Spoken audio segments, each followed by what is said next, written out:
15 years, Napoleon won over 60 major battles, conquered a dozen countries, rewrote the laws of half of Europe, and changed the map forever.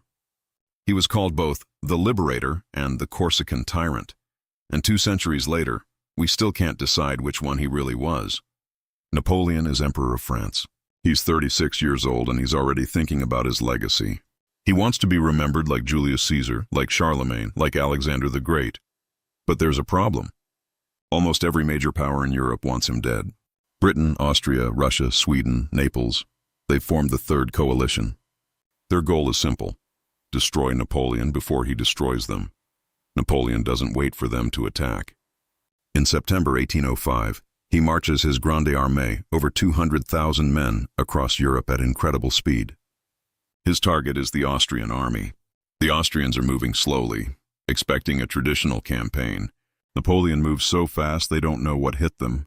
In October, he surrounds an entire Austrian army at Ulm. 60,000 Austrian soldiers surrender without a major battle. It's one of the greatest strategic victories in military history. Vienna falls weeks later.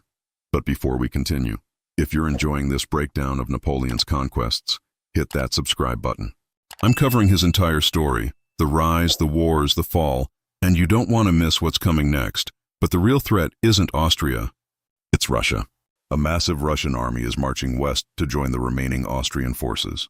If they combine, Napoleon will be outnumbered. He needs to force a battle before that happens. So Napoleon does something brilliant. He pretends to be weak. He pulls his army back from strong positions. He sends fake diplomatic letters talking about peace. He makes it look like he's scared. The Russian Tsar Alexander and the Austrian Emperor Francis take the bait. They think Napoleon is retreating. They think they can crush him. On December 2nd, 1805, the 2 emperors position their armies on the Pratzen Heights, near a town called Austerlitz. They have 85,000 men. Napoleon has 73,000. The coalition commanders are confident.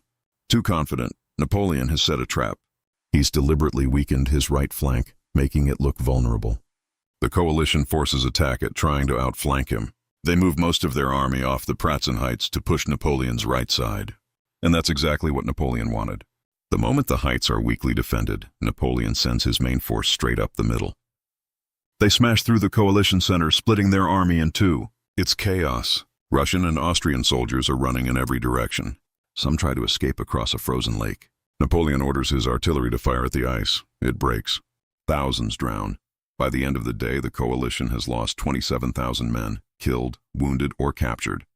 Napoleon loses only 9,000. It's his greatest victory. People start calling it the Battle of the Three Emperors. Austria surrenders immediately. Russia retreats back east. The Third Coalition collapses. Napoleon is now the dominant power in Europe, and he's just getting started. Over the next 2 years, Napoleon reshapes the map of Europe. He creates the Confederation of the Rhine, a group of German states under French protection. This effectively destroys the Holy Roman Empire, which has existed for 1,000 years. He puts his brothers on thrones. Joseph becomes king of Naples, then later king of Spain. Louis becomes king of Holland. Jerome becomes king of Westphalia. Napoleon is building a family empire. But Prussia, one of the major German powers, is furious. They watch Napoleon carving up Europe and decide they need to act. In 1806, Prussia declares war. It's a disaster for them. Napoleon destroys the Prussian army in 2 battles, Jena and Auerstedt, fought on the same day, October 14, 1806. Within a month, Napoleon is occupying Berlin. The Prussian military, once considered the best in Europe, is humiliated. Now only Russia is left. In 1807, Napoleon fights the Russians in Poland. The battles are brutal. At Eylau in February, both sides lose massive numbers in a blizzard. Bodies freeze where they fall. But Napoleon keeps pushing. In June 1807 at Friedland, he crushes the Russian army. Tsar Alexander asks for peace. They meet on a raft in the middle of the Niemen River at Tilsit. It's one of the most famous diplomatic meetings in history. Napoleon and Alexander negotiate face-to-face. They sign a treaty. Russia agrees to join Napoleon's continental system, an economic blockade against Britain. In return, Napoleon lets Russia do whatever it wants in Finland and the Ottoman Empire. By 1807, Napoleon controls or influences almost all of continental Europe. Only Britain is still fighting, and they're protected by the English Channel and the most powerful navy in the world. Napoleon can't invade Britain directly, so he tries to strangle them economically. The continental system bans all European countries from trading with Britain. The idea is to destroy Britain's economy and force them to surrender. And this is where we need to talk about the hero versus villain question. Because Napoleon's conquests aren't just about war. Everywhere he goes, he brings changes. Big changes. In the territories he controls, Napoleon abolishes feudalism. He ends serfdom. Peasants who've been tied to the land for generations are suddenly free. He introduces the Napoleonic Code, a legal system based on reason, equality before the law, and merit over birth. It protects property rights. It allows divorce. It removes legal privileges for nobles and clergy. In places like the Rhineland, Poland, and parts of Italy, people genuinely see Napoleon as a liberator. Jews, who faced discrimination for centuries, are given equal rights under Napoleon's laws. In Frankfurt, the ghetto walls come down. In some territories, Napoleon builds schools, hospitals, and roads. He funds art and science. He brings Enlightenment ideas, reason, progress, individual rights, to places that have been stuck in the Middle Ages. But here's the other side. Napoleon isn't doing this out of kindness. He needs efficient, loyal territories to fuel his war machine. The legal reforms come with heavy taxes. The freedoms come with conscription, forced military service. Young men from Italy, Germany, Poland, and Holland are drafted into Napoleon's armies and sent to die in wars that have nothing to do with their homelands. Hundreds of thousands of them never come home. And then there's Spain. In 1808, Napoleon makes one of his biggest mistakes. Spain is technically his ally, but Napoleon doesn't trust the Spanish king. So he tricks the royal family into coming to France, forces them to give up the throne, and puts his brother Joseph on the Spanish throne instead. He thinks the Spanish people will accept it. They don't. Spain erupts in rebellion. It's not an army fighting Napoleon. It's the entire population. Peasants, priests, townspeople. They form guerrilla bands and attack French soldiers. The Spanish call it the War of Independence. The British call it the Peninsular War. Napoleon calls it his Spanish ulcer. For 6 years, French armies are stuck fighting an endless, brutal guerrilla war. Villages are burned. Civilians are massacred on both sides. Francisco Goya paints horrifying scenes of the violence. Over 300,000 French soldiers die in Spain. It's a bleeding wound that never heals. So is Napoleon a hero in Spain? Absolutely not. To the Spanish, he's an invader, a tyrant, a foreign oppressor.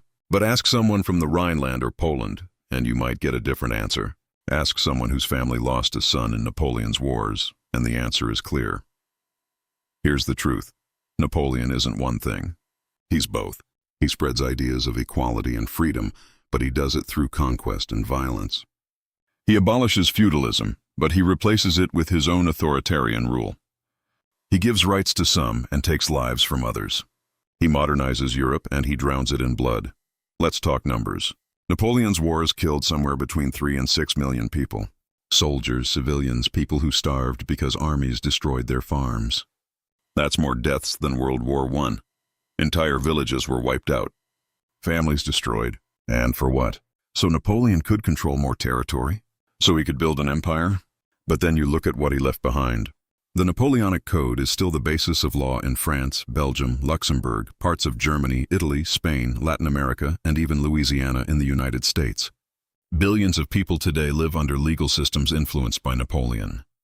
He created the modern administrative state, professional bureaucracies, standardized laws, merit-based education. He founded universities, museums, and infrastructure projects that still exist. He also spread nationalism. Before Napoleon, most people didn't think of themselves as German or Italian. They were loyal to their local lord or region. But when Napoleon conquered their lands, it created a reaction. People started thinking, we're not French. We're German. We're Spanish. We're Russian. Napoleon's invasions accidentally created the national identities that would dominate the 19th and 20th centuries. So here's the question. Does the legal code matter more than the body count? Do the schools and roads justify the wars? Can you be both a builder and a destroyer? Some historians argue Napoleon was a product of his time. Europe was already at war before he took power. The coalition powers attacked France first. Napoleon was just better at war than everyone else. If he hadn't conquered them, they would have conquered France. He was defending the revolution, defending the ideas of liberty and equality against the old monarchies.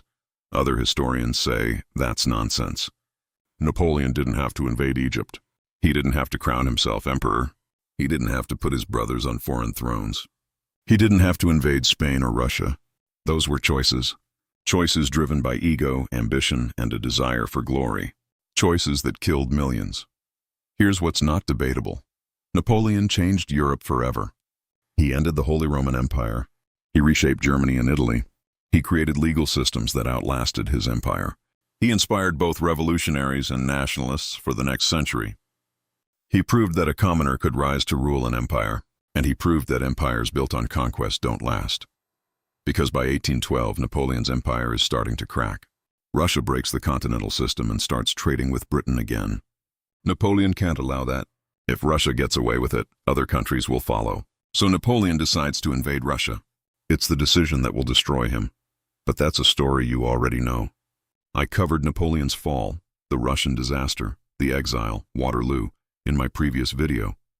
If you haven't watched it yet, the link is in the description. It's the perfect ending to this story. So is Napoleon a hero or a villain? The answer is, it depends on who you ask. And maybe that's the most honest answer we can give. History isn't simple. People aren't simple. Napoleon built and destroyed. He freed and enslaved. He modernized and brutalized. And 200 years later, we're still arguing about him. Maybe that's his real legacy. If you enjoyed this video, make sure to like and subscribe. I'm building a complete series on Napoleon, and there's more coming. Thanks for watching, and I'll see you in the next one.